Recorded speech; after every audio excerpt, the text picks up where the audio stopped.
there is something that I'd like to comment on from today's program, where we were discussing childhood trauma and, you know, anything that basically you've been through in the past.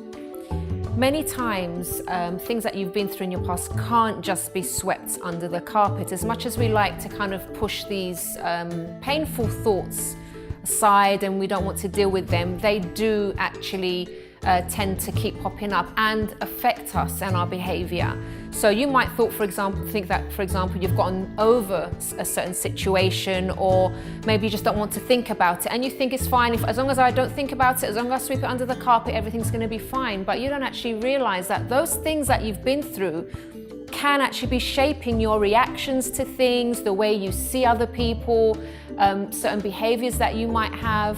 So for example, if you're a person that flies off the handle, that gets really angry about things all of a sudden, or there's certain subjects that come up that make you feel really uncomfortable and affect your mood, those things need to be addressed. You can't just say, oh, this is nothing, I'm just having a bad day. It's not. It's probably because of something that you've been through. And as long as those things aren't addressed and dealt with, it will be a pattern for you. Maybe you've had failed relationships because of what's happened in your past.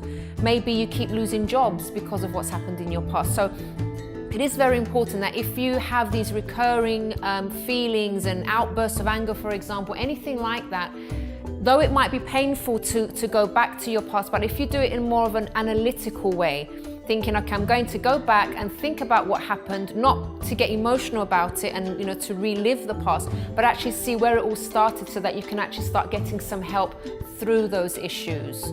So that will be my advice. Don't just, you know, try to ignore something that's there. It needs to be dealt with, and the sooner you do, the sooner that you can move on with your life and be happy.